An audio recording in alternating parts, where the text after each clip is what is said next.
नमस्ते दोस्तों, आशा की बैठकी में आपका स्वागत है। सुभद्रा कुमारी चौहान राष्ट्रीय भावना और ओज का प्रतीक अवश्य हैं, लेकिन कहानियों में वे निर्भीक और जिज्ञासु नारी के रूप में पाठकों के सामने आती हैं।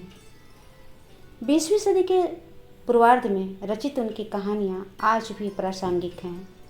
पुराने सवालों की आंतरिक प्रकृति पर गंभीर रूप से सोचने को वादे करती हुई उनकी आज की कहानी है कल्याणी। तो सुनिए कहानी आशा की जुबानी।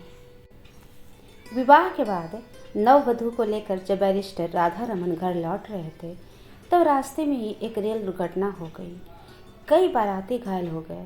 दो का तो घटना स्थल पर ही अंत हो गया।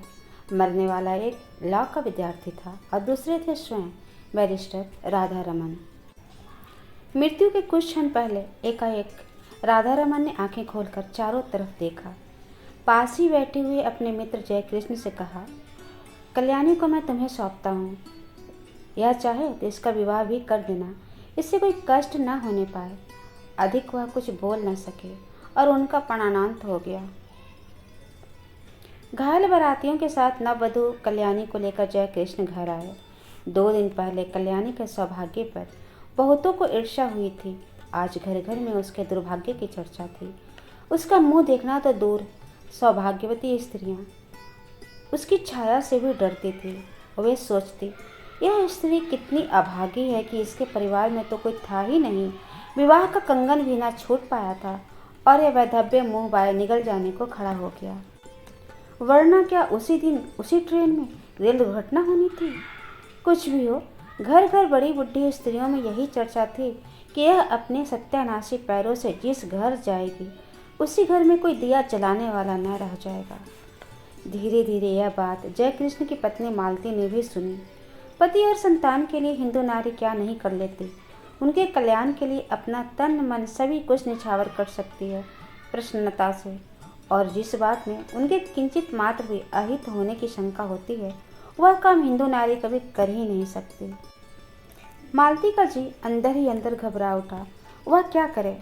उसे तो अभागिन कल्याणी पर भी दया आती थी, किंतु जिस दिन जयकृष्ण का सिर जरा भी दुखता था, बच्ची उपमा जरा भी अनमनी हो जाती, उस दिन ऐसा जान पड़ता जैसे कल्याणी का दुर्भाग्य मुंह खोले उसे निगलने को दौड़ा आ रहा है। पर उपमा को अपनी यह नई चाची कल्याणी बहुत अच्छी लगती थी। कल्याणी के आने के बाद उपमा सदा उसी के पास खेलती रहती, उसी के हाथ से नहाती और दूध भी पीती। रात में सो जाने के बाद ही मालती उसे ले जा सकती थी। वह बालिका जागते में तो अपनी चाची को छोड़ना ही न चाहती थी। मालती को यह बात जरा पसंद नहीं थी। वह नहीं चाहती थी कि उपमा उससे इतनी हिल मिल जाए। दबी जवान में उसने कई बार पति से कहा, कल्याणी को कहीं भेज दो। किसी की जवान विधवा अभी आज 6 महीने से अपने घर में है, लोग क्या कहते होंगे। पर जयकृष्ण सदा इस बात को हंसी में टाल देते। तुम क्यों घबराती हो मालती, कहने वाले मुझे ही तो कहेंगे। विधवा जवान हो या बुढ़ी, तुम्हें तो कोई कुछ भी ना कहेगा, तुम निश्चिंत रहो। किंतु जिस बात से मालती सबसे अधिक डरती थी, यह बात जयकृष्ण से कभी कह न सकी। वह कैसे कहे कि वह भी इन बुढ़ियों की बात पर विश्वास करती है।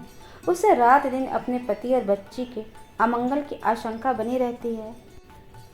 धीरे धीरे 7 महीने बीत गए और जयकृष्ण कुछ भी निश्चय न कर सके कि कल्याणी के लिए क्या करें। एक दिन नगर के किसी प्रतिष्ठित व्यक्ति के मर जाने से ऑफिस जल्दी बंद हो गया और वे समय से बहुत पहले घर आ गए। नीचे कोई न था। ऊपर से उपमा की आवाज़ आ रही थी। सोचा वे लोग ऊपर होंगे। ऊपर गए। सीढ़ियों पर चढ़ते ही देखा कल्याणी नहाकर बाल सुखा रही है। खूब लंबे घने काले केशों के बीच गोरा गोरा मुंह बिल्कुल चांद सा चमक रहा था। बड़ी बड़ी आंखों में एक विशेष प्रकार का आकर्षण था। ऐसा सौंदर्य तो जयकृष्ण ने कभी देखा ही न था। अंग प्रत्यंग से यौवन जैसे फूटा सा पड़ता था। क्षण भर निहारने का लोभ जयकृष्ण संवरा न कर सके और तभी कल्याणी की नज़र जयकृष्ण पर पड़ी। उसने सिर ढक लिया। लज्जा की लाली उसके चेहरे पर दौड़ गई। उसका सौंदर्य दूना हो गया। इधर जयकृष्ण का अधीर मन बेकाबू हो चला। वे अब सीढ़ियों से ऊपर जाकर कुर्सी पर बैठ गए। कल्याणी से बोले, मुझे तुमसे कुछ बात करनी है कल्याणी। कल्याणी मरी जा रही थी। वह नहीं चाहती थी कि जयकृष्ण उससे ऐसे समय में कोई भी बात करे जब मालती बहन घर में नहीं है। बात चाहे कुछ भी ना हो, पर मालती को संदेह जरूर होगा, यह कल्याणी जानती थी। वह इसलिए चुप थी, पर जयकृष्ण फिर बोले। उनकी आवाज़ भारी और स्वर कांप रहा था।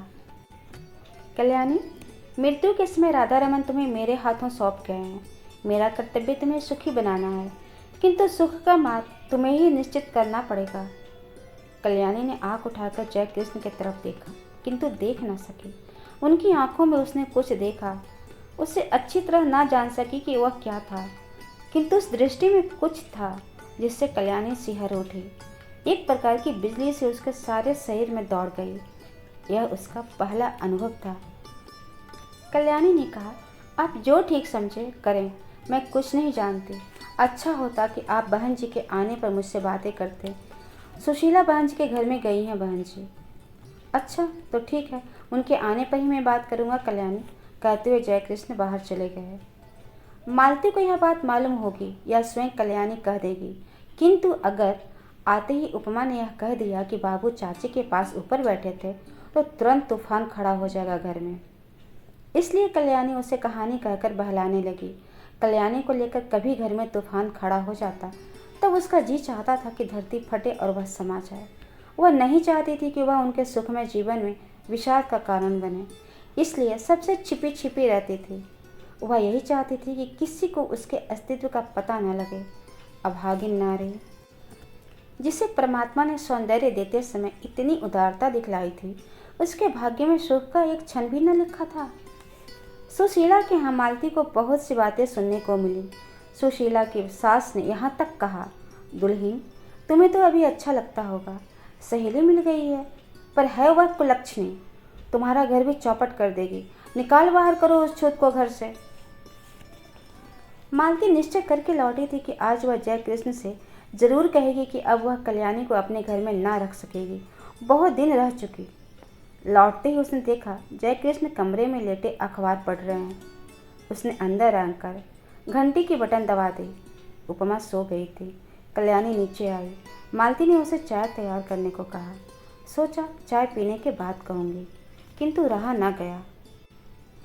वह दफ्तर पहुंची। जयकृष्ण ने अखबार रख दिया। पत्नी का वह बहुत आदर करते थे।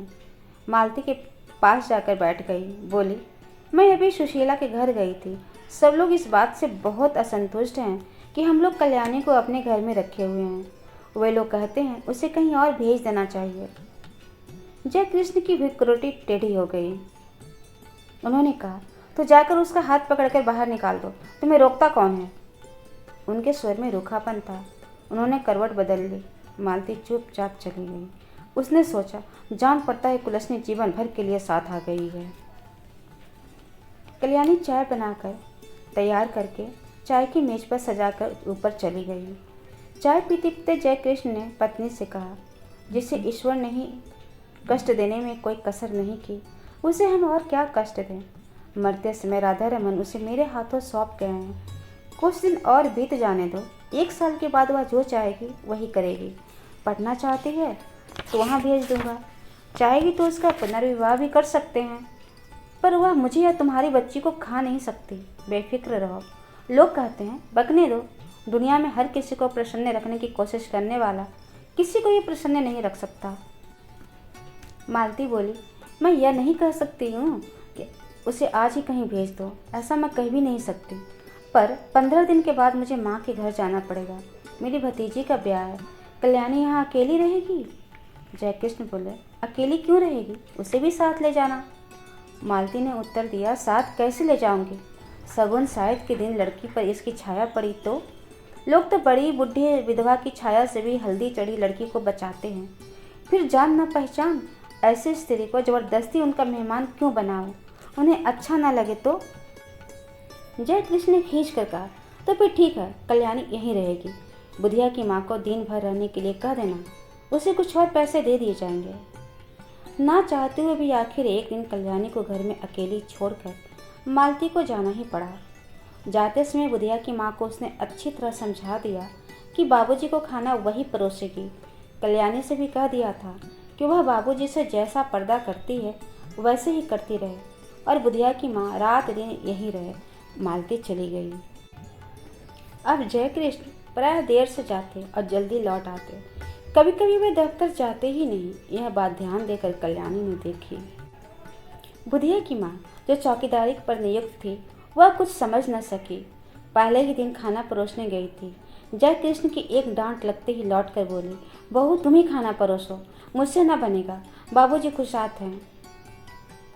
कल्याणी को खाना परोसकर खिलाना ही तो पड़ा। यही तो जय कृष्ण चाहते थे। खाना खाते खाते जय कृष्ण बोले, कल्याणी तुमने अपने भविष्य के विषय में क्या निश्चित किया है, कुछ कहोगी? कल्याणी संकोच के साथ बोली, मैं क्या निश्चय करने लायक हूँ? मुझे दुनिया का अनुभव ही क्या है। गांव में विधवा मौसी के साथ रहती थी। एक दिन वही सुना कि मेरा विवाह होने वाला है। किससे होने वाला है नहीं जानती थी। फिर आप लोग ब्याहने आए और फिर उसके बाद जो हुआ सब आपके सामने है। तब से आपके ही आश्रय में हूँ। आपको छोड़कर, आपके इस घर को छोड़कर कहीं कोई मेरा अपना नहीं है। सुना है विधवा मौसी भी अब संसार में नहीं है। फिर मैं क्या निश्चय करूं, आप ही कहिए। जय कृष्ण बोले, शादी होना ना होना दोनों बराबर है। पति को तुमने अच्छी तरह शक्ल भी शायद ना देखी होगी। पुनर्विवाह करना चाहोगी? कल्याणी बोली, पुनर्विवाह? विवाह से सुख मिलने वाला होता तो मेरे पति उस दिन रेल से कटकर न मर जाते। कहकर उसने ठंडी सांस ली। जय कृष्ण ने कहा, तुम्हारा यह ख्याल गलत है कल्याणी। जो कुछ होना होता है होकर ही रहता है। इसमें न तुम्हारा दोष है न तुम्हारे भाग्य का। मेरा तो विश्वास है कि जिस ईश्वर ने तुम्हें इतना रूप दिया है वह सुख भी देगा। हाँ, मार्ग तुम्हें स्वयं निश्चित करना है। तुम चाहो तो मैं तुम्हें पढ़ने के लिए किसी पाठशाला भी भेज सकता हूँ। कल्याणी को हंसी आ गई। बोली, अब मैं बुढ़ी होने जा रही हूँ। छोटी छोटी लड़कियों के साथ बैठकर कैसे पढ़ूंगी? अच्छा लगेगा और पढ़ना आएगा भी मुझे? मैं तो निरी मूर्ख हूँ। यह हंसी न थी, बिजली कौंध गई थी। जय कृष्ण ने कल्याणी को आज तक कभी हंसते न देखा था। वे सिर से पैर तक सिहर उठे। बहुत संभल कर बोले, कोशिश करने से सब कुछ आता है कल्याणी। फिर भी तुम खूब सोच विचार करके मुझसे शाम को अपना निश्चय कहना। शाम को भोजन के बाद रात को बहुत देर तक कल्याणी और जय कृष्ण बातें करते रहे। पहरे पर नियुक्त बुढ़िया पड़ी हुई खर्राटे भर रही थी। कल्याणी ने कहा, पति को मैं प्रेम ना कर सकी क्योंकि संयोग और वियोग में केवल 2 ही दिन का तो अंतर था। हाँ, दया भाव से ही प्रेरित होकर उन्होंने मेरा पानी ग्रहण किया था, इसलिए उन पर मेरी अपार श्रद्धा पहले से ही थी। वह अभी भी है, किंतु प्रेम से तो मेरा प्रथम परिचय उसी दिन हुआ जिस दिन आप सीढ़ियों पर चुपचाप खड़े थे। आप विश्वास मानिए कि आपको मैं जितने श्रद्धा भाव से देखती हूँ उतना ही आपसे प्रेम भी करने लगी हूँ। फिर भी आपके साथ मेरा पुनर्विवाह असंभव है। क्यों कल्याणी, तुम्हें आपत्ति क्या है? बर्राई हुई आवाज़ में जय कृष्ण ने पूछा और कल्याणी के हाथ अपने हाथ में ले लिए। कल्याणी ने तुरंत अपना हाथ छुड़ा लिया और संदिग्ध दृष्टि से जय कृष्ण की ओर देखा। जय कृष्ण को अपनी भूल मालूम हुई। उन्होंने कानों में हाथ लगाकर बोले, भूल स्वीकार करता हूँ, अब कभी न होगी। फिर कुछ रुक कर बोले, कल्याणी तुम मुझसे कभी न डरना। तुम्हारी इच्छा के विरुद्ध मैं तुम्हें कभी न छूऊंगा। पर यह बताओ कि जब पुनर्विवाह करने में तुम्हें कोई आपत्ति नहीं है और तुम मुझसे प्रेम भी करती हो, तब तुम्हारा पुनर्विवाह मेरे साथ क्यों असंभव है? असंभव इसलिए है कि यह विवाहित हैं, कल्याणी ने निश्चय के स्वर में कहा। जय कृष्ण ने कहा, पर हिंदू शास्त्र के अनुसार एक पुरुष कई विवाह कर सकता है और तुम वह सौभाग्य मुझे क्यों नहीं दान करती हो जो किसी दूसरे को मिलने वाला है? छी छी, कल्याणी बोली, आप क्या समझते हैं कि मैं किसी और से विवाह करूंगी? यह कभी ना होगा। मैंने एक बार जिससे प्रेम किया उसी से प्रेम करती हुई मिट जाऊंगी। हिंदू नारी प्रेम करना जानती है, वह प्रेम का प्रतिदान नहीं चाहती। मैंने प्रेम किया है, करती रहूंगी। यह बात दूसरी है कि प्रेम की प्रतिमा तक मेरी पहुंच ना हो सकेगी और यह तो अपना अपना भाग्य है। कहती हुई एक दीर्घ निश्वास के साथ कल्याणी ने जय कृष्ण की ओर देखा। जय कृष्ण ने कहा, कल्याणी तुम अपना ही अपना देखोगी या मेरा भी कुछ ख्याल करोगी? मैं पागल हो जाऊंगा। तुम्हारे बिना अब तो मुझसे एक पल भी नहीं काटा जाता। किंतु फिर भी तुम निश्चिंत रहना, मैं तुम्हें कभी हाथ न लगाऊंगा जब तक तुम्हारी आज्ञा ना होगी। आधी रात को भी तुम मेरे पास उतनी ही सुरक्षित रह सकती हो जैसे सगे भाई के पास, क्योंकि मैं अधम नहीं हूँ, तुमसे प्रेम करता हूँ, तुम्हें पाने का इच्छुक हूँ, पर सत्य मार्ग से, कुमार्ग से नहीं। कल्याणी बोली, न मैं अपना कुछ देखती हूँ न आपका। सच यह है कि मैं मालती जीजी के सौभाग्य पर कुठारघात न कर सकूंगी। उन्होंने मुझे कुछ समय में आश्रय दिया है। जो कुछ बन सकेगा भला करूंगी। उनकी बुराई मुझसे न हो सकेगी। उनके भले के लिए मुझे अपना बलिदान भी करना पड़े तो सहर्ष कर दूंगी, मगर उनकी ज़िंदगी में कांटा बनकर न रहूंगी। पर मेरा जीवन कंटक में बना दोगी, कहते हुए जयकृष्ण ने ठंडी सांस ली और सतृष्ट नेत्रों से कल्याणी की ओर देखा। कल्याणी ने कहा, यह सब मानसिक विकार है, कुछ दिनों में अपने आप दूर हो जाएगा। आप समझते हैं मुझे कम कष्ट हो रहा है? मैं नारी होकर भी सब कुछ सहने को तैयार हूँ। आप तो पुरुष हैं, कठिनाइयों से लड़ने के लिए ही तो आपका जीवन है। मैंने मालती जीजी को पत्र लिख दिया है, वे आती ही होंगी। उनके आते ही मैं आपसे विदा ले लूँगी। विदा से पहले एक भिक्षा मांगती हूँ, केवल आपके चरणों की धूली, और मैं कुछ नहीं चाहती। आप मेरे देवता हैं। जयकृष्ण के पैरों के नीचे से जैसे धरती खिसक गई हो। घबरा कर बोले, तुमने मालती को पत्र कब लिखा और क्या लिखा? लिखने से पहले मुझसे पूछा क्यों नहीं? कल्याणी बोली, मैंने और कुछ नहीं लिखा, बस यही लिखा है कि उपमा के बिना बहुत बुरा लगता है, कुछ अच्छा नहीं लग रहा है, घर खाली खाली है, तुम जल्द से जल्द घर चली आओ। और लिखती भी क्या, किंतु आपके साथ मेरा अकेला रहना अब उचित नहीं। हम दोनों एक दूसरे से प्रेम करते हैं, न जाने किस दिन क्या हो जाए, और मैं नहीं चाहती कि हमारे बीच कोई भी ऐसी बात हो जिसे कलंक का स्वरूप दिया जा सके। जो कुछ तुमने किया ठीक ही किया कल्याणी, अब सो जाओ, रात बहुत हो चुकी है। और उठते हुए कल्याणी ने झुककर जयकृष्ण के पैरों को माथे से लगा लिया। जयकृष्ण बहुत उद्विग्न थे। कल्याणी ने ऊपर जाकर दरवाजे बंद कर लिए।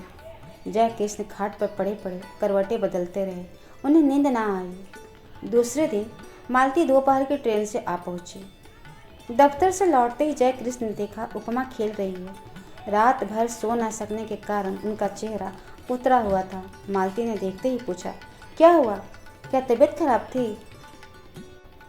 जयकृष्ण ने कहा, कुछ नहीं, सिर में बहुत दर्द हो रहा है। अज्ञात आशंका से मालती सिहर उठी। कुलक्षणी कल्याणी तो अभी है ना इस घर में? उसने पूछा, तुम तो अपनी बात के आगे किसी को कुछ सुनते ही नहीं। कितनी बार कहा कि उसे कहीं भेज दो, लेकिन तुम मेरी बात को मानो तब ना, बस अपने ही अपने किए जाते हो। इस तरह तुम्हारे सिर में दर्द वर्द होता है तो मैं घबरा जाती हूँ। सभी लोग कहते हैं वह अभागिन है। जयकृष्ण को दूसरा ही भय था। वो यही सोच रहे थे, कौन जाने कल्याणी है भी घर में कि नहीं। उसने कहा था कि मालती के आते ही विदा ले ली। विदा का अवसर तो कहीं नहीं आ गया। जयकृष्ण का हृदय धड़क रहा था। उन्होंने कहा, सुनो, मैंने कल्याणी को एक पुत्रीशाला में पढ़ने के लिए भेजने का निश्चय किया है। यह बात उसे भी मंजूर होगी, जरा उसे बुलाओ तो। मालती को इस बात से बड़ी शांति मिली। कल्याणी यहाँ से चले जाए, बस कहीं भी जाए, इसे उसकी चिंता नहीं, वो बस यहाँ से जाए। उसने घंटी बजाई पर कोई ऊपर से न आया। तब उपमा को बुलाकर कहा, जाते बेटी, ऊपर से अपनी चाची को तो बुला ला।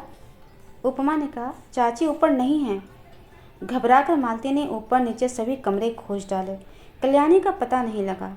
जयकृष्ण पागल की तरह दौड़कर ऊपर गए। कल्याणी के बिस्तर पर उसके गहनों की पेटी रखी थी। उसके नीचे एक पत्र लिखा था, जाती हूँ। अपनी उपस्थिति से आप लोगों को जो कष्ट दिया या मुझसे जो अपराध हुए उनके लिए क्षमा कीजिएगा। मेरी खोज न कीजिएगा, व्यर्थ होगी। मेरे ये गहने उपमा के लिए हैं। अभागिन कल्याणी। इतिश्री। उम्मीद है आपको यह कहानी पसंद आई होगी। ऐसे ही साहित्यिक कहानियों को सुनने के लिए कृपया इस चैनल को सब्सक्राइब कर लें। कहानी में आपको क्या अच्छा लगा कमेंट करके ज़रूर लिखें। शेयर करें, अधिक से अधिक लाइक करें। धन्यवाद।